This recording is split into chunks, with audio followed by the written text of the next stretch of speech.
Maxie, where are we? Where are we at?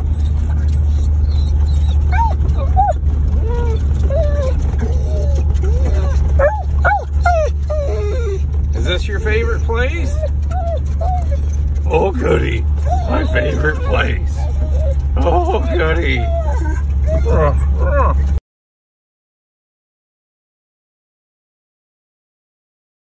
So the question was asked, though, guys, or should I say the statement was made.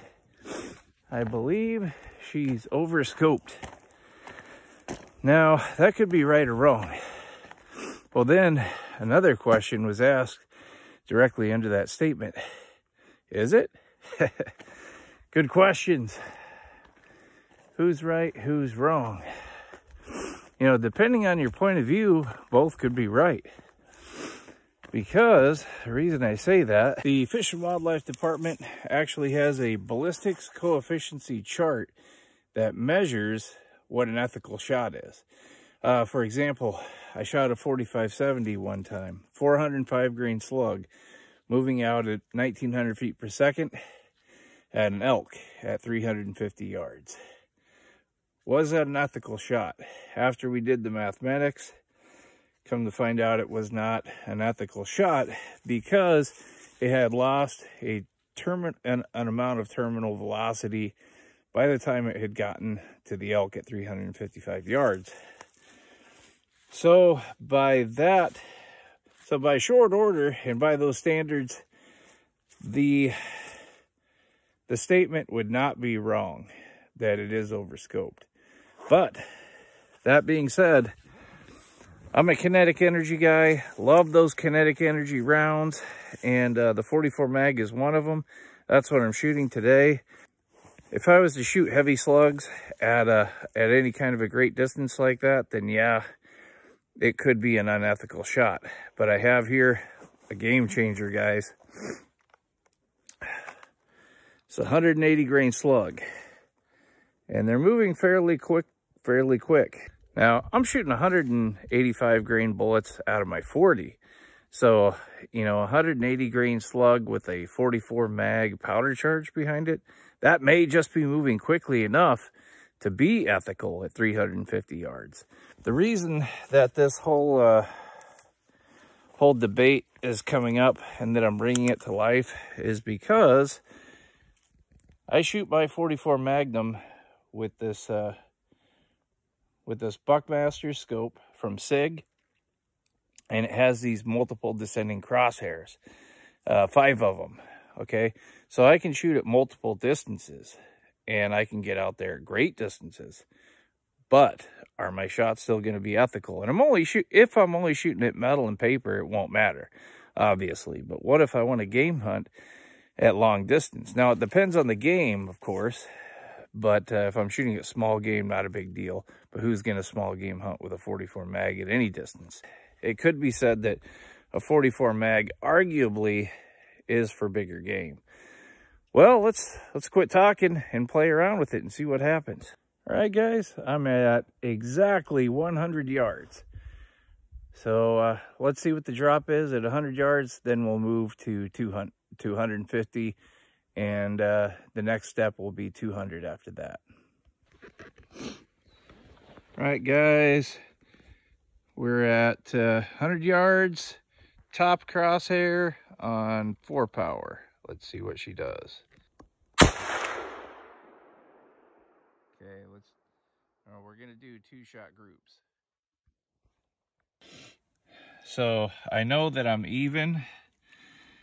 I pulled the shot, but I'm even horizontally with the sight at 100 yards. So let's go out further. Hey guys, now I am exactly 150 yards. Okay guys, I don't know if you can see the target. It's that big tree down there, 200 yards. Let's try it. I'm going to go down to the 3rd crosshair.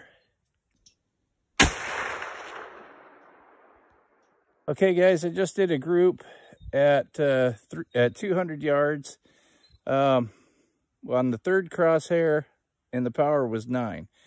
It's really hard to hold this thing stable at 200 yards on target, but the reason I do this is because I'm not going to have a table when I'm out hunting, so you know, it's better to try to be as close to real life as possible. I'm actually shooting nice groups, guys, but they are all to the right of the target so far. I'm going to have to adjust my scope. Okay, top one, that's 100 yards. The bottom two, 150. And here's the 200s. So I am going to have to adjust my scope a little bit to the left. And I'm going to have to start thinking about how, I'm using these crosshairs. So far, it proves it works.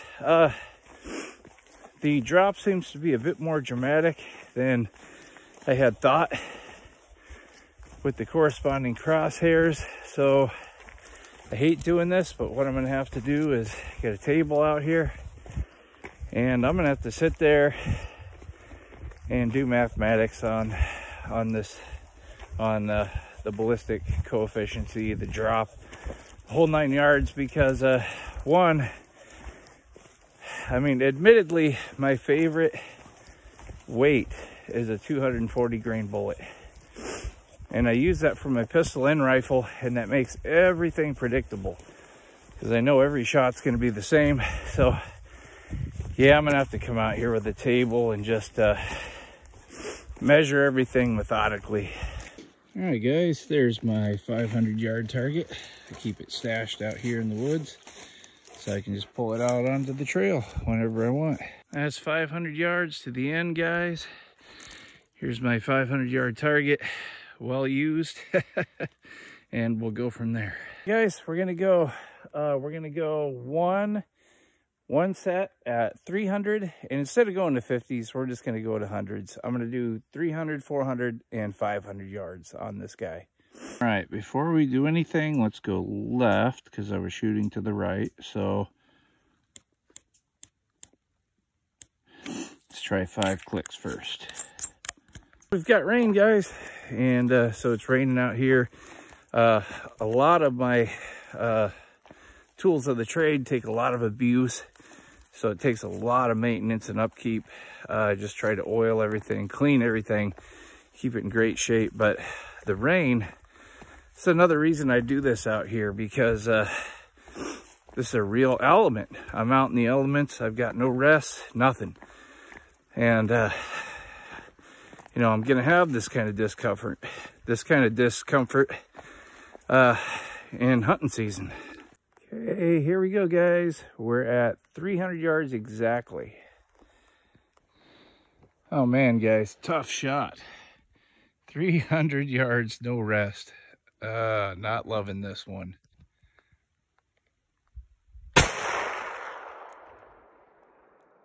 Okay, now we'll do another set. Guys, I'm gonna stop at 300 yards. Reason being, only one of the holes, only one shot made it over here from 300 yards, because it did drop that dramatically that the others didn't make it on the paper. So since I don't know yet what the numbers are and what crosshair to use, because I've got one more, I could lift it one more, and that's probably it. But I'm gonna need a bench. But what I did prove today is that the system works. The ladder crosshairs, they do work. I can get out here to 300 yards, and with that extra crosshair that I could use on the bottom, I could push it out to 400, but the question remains, should we? We will answer that question when I get home. We will look up ballistics, coefficiency, and ethical shots on the Fish and Wildlife Department system of ballistics, and we'll figure that out there. And you know what, guys? While we're out here, I'm going to drop a few shots from my 9mm. This is the 9mm cylinder from my 357 Magnum Taurus, and I'm going to do a few shots at 100 yards while we're out here. All right, 9mm cylinder, guys. Let's try it.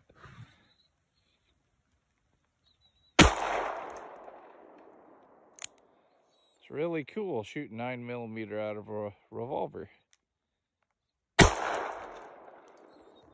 And that's it, guys. You know, these moon clips are really cool. They're handy.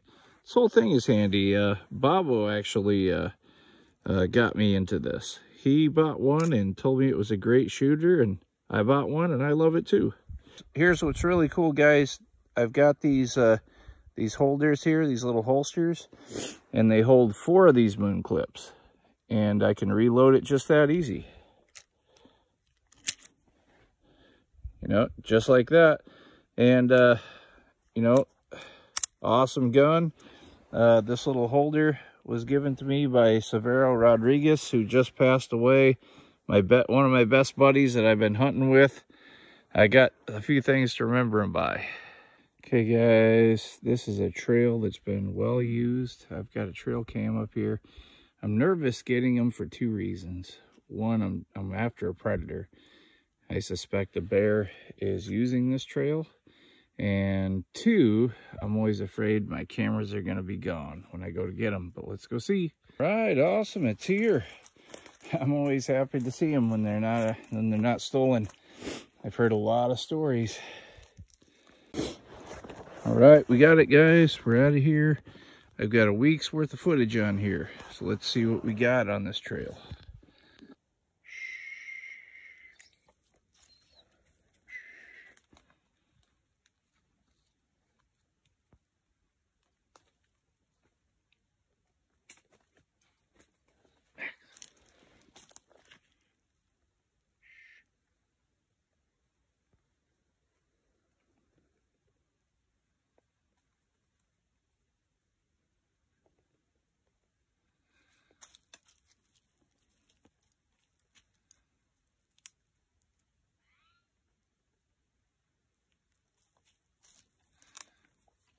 Okay, guys, we got something big. And it was stepping right toward us, and then it stopped. Right when the sound of my gun cocked, it stopped. So I don't think I'm going to get to see what it was. It's pretty smart. It might be my bear I'm after.